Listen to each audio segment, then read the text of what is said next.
Assalamu alaikum wa rahmatullahi wa barakatuh. Innal hamdalillah nahmaduhu wa nasta'inuhu wa nastaghfiruh wa na'udhu billahi ta'ala min shururi anfusina wa min sayyiati a'malina. Man yahdihillahu fala mudilla lahu wa man yudlil falan tajida lahu waliyyan murshida. Amma ba'd. Baada kumshukuru Mwenyezi Mungu Subhanahu wa Ta'ala na kumtakia ziada za rehma bwana Mtume Muhammad sallallahu alaihi wasallam.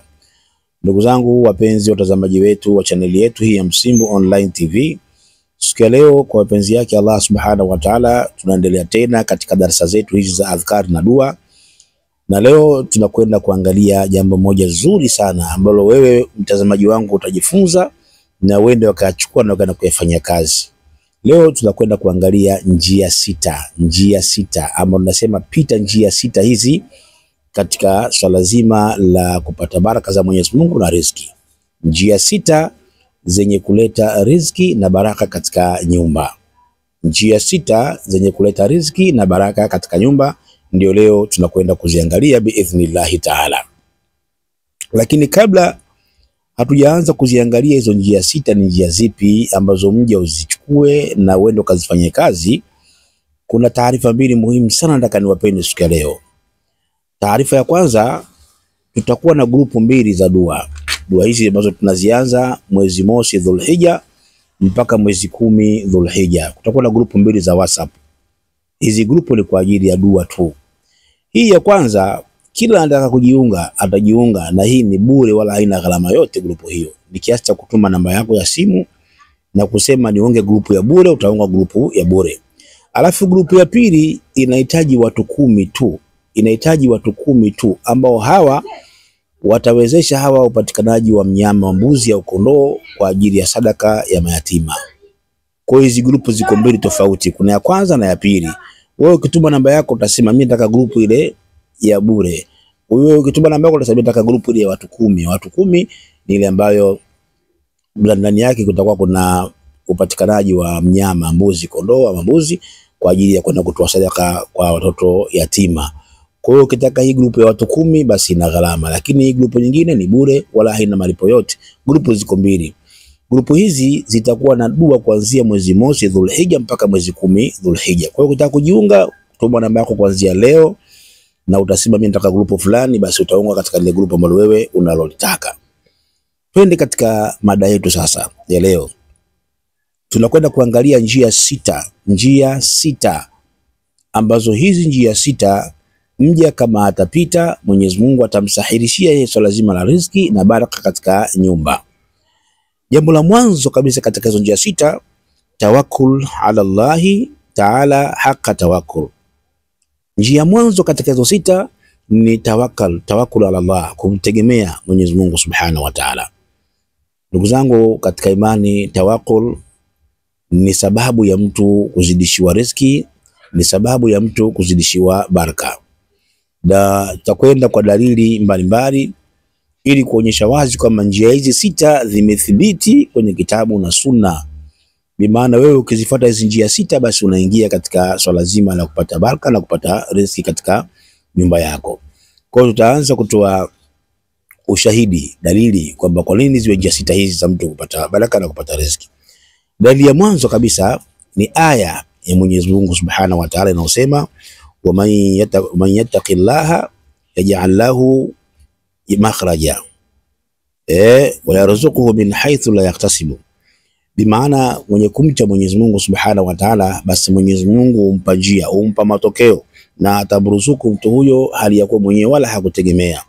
ومن يتوكل على الله فهو حسبه.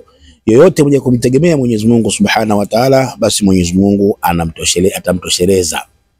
Kwa njia ya mwanzo kabisa ambayo tunakwenda kuipita siku ya leo basi ni tawakkul. Waman yattaqillaha yaj'al lahu min amrihi yusra. Mwenye kumcha Mwenyezi Mungu, mwenye kumtegemea Mwenyezi Mungu, basi Mwenyezi Mungu atamfanyia wepesi katika mambo yake. Kwa hiyo njia ya kwanza ni tawakkul ala Allah. Njia ya kwanza kabisa ni kumtegemea Mwenyezi Mungu Subhanahu wa Ta'ala katika zile njia sita. Hii ni njia ya kwanza. Njia ya pili, kathratul istighfar, ni kukithirisha sana kuleta istighfar. Kukithirisha sana kuleta istighfar. Hii ni njia ya pili na kuelekeza katika zile njia sita ambazo leo tunakwenda kuzieleza. Kwa njia ya pili ndio hiyo ya kathratul istighfar, bi maana mja au mtu kukithirisha sana istighfar. Hapa twende kwanza na maneno ya Mtume Muhammad sallallahu alaihi wasallam.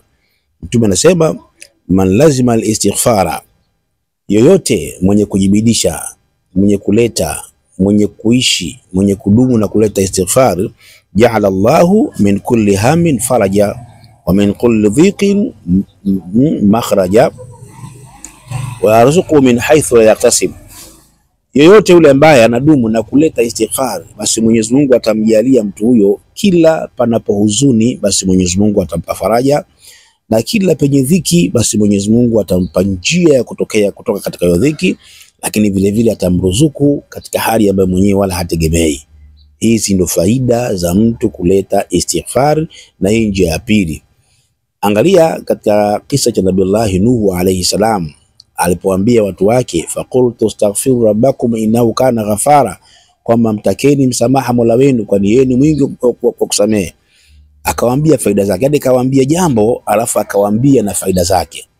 Kawaambia hili ninalowaambieni hili lina faida, na faida zake ndio akaanza kuzichambua na kuanza kuzieleza faida za mtu ambaye amekaa na kuleta istighfar, ya kwamba yursili samaa alaikum midlara, Mwenyezi Mungu atawaleteeni mvua zenye baraka, mvua zinazoonyesha kwa mfululizo ambazo hazina maangamizi. Wa yumdidukum bi amwali wa banin, Mungu atawazidishieni mali na watoto. Hizi ni faida za mtu kuleta istighfar. Kwa hiyo hii ni njia ya pili katika zile njia sita ambazo leo tunakwenda kuzieleza. Njia ya tatu, ijtinabu mali haram, ni kujiepusha na mali za haram, ni kujiepusha na mali haram. Fa arrizqu idha kana harama, riziki yote ikiwa imechanganyika na haramu, zalat barakati, basi riziki hiyo inaondosha baraka. Riziki hiyo inaondoka na inaondosha haramu, hiyo inaondosha baraka. Mwenyezi Mungu anasema ndani ya Qur'ani, ya ayyuhalladhina amanu, enyi ambao mmeamini, kulu min tayyibati ma razaqnakum, kuleni katika vizuri, katika vile ambavyo mimi Mwenyezi Mungu nimewaruzuku. Kwa hiyo hii ni njia ya tatu katika zile njia sita ambazo kwamba zinaleta baraka na kuleta riziki katika nyumba. Njia ya nne, silatur rahim, ni kuunga udugu. Yani mtu asiwatupe ndugu zake, awe karibu na jamaa zake, awe karibu na ndugu zake, awe karibu. Kwa hiyo kuunga udugu, basi inshallah kunafanya mtu kupata baraka katika nyumba na kuzidishiwa riziki katika nyumba. Tazama maneno ya Mtume Muhammad, anasema ithnani la yanzuru Allah ilaihima yawmal qiyama, watu wawili Mwenyezi Mungu hata watazama hawa siku ya kiyama. Wa kwanza ni qatir rahim, mwenye kukata udugu, basi Mwenyezi Mungu hata kutazama wewe siku ya kiyama. Na hiyo ni njia ya pili katika zile njia sita. Njia ya nne katika zile njia sita ambazo leo tunakwenda kuzieleza. Hiyo ni njia ngapi? Hiyo ni njia ya nne. Njia ya tano, almuhafadhati ala salati, ni mtu kuhifadhi na kudumu na swala tano.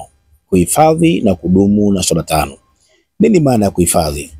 Kuhifadhi maana yake kwamba mtu awe anaswali kwa wakati, inna salati kanat ala almu'minina kitaba mawquta, kwamba ukifika ule muda mtu akawa anaswali kwa jamaa, akawa anaswali kwa wakati, basi ni sababu ya ziada tu riziki, kuongezewa yeye kwa riziki. Hili ni jambo la tano katika ile mambo sita ambayo yanazidisha riziki na baraka katika nyumba. Hilo ni jambo la ngapi? Jambo la tano. Jambo la sita na la mwisho, as-sadaqa, ni kutoa sadaka, wal ihsani lil fuqara, na mtu kuwafanyia ihsani mafakiri. Kwa hiyo ni jambo la ngapi hilo? Hilo ni jambo la sita katika yale mambo sita ambayo leo tutakwenda kuyaeleza. Hii katika swala zima la sadaka, nini faida zake? Faida yake ya kwanza, inatakasa mali ya mtoaji. Faida ya pili, inatakasa nafsi ya mtoaji.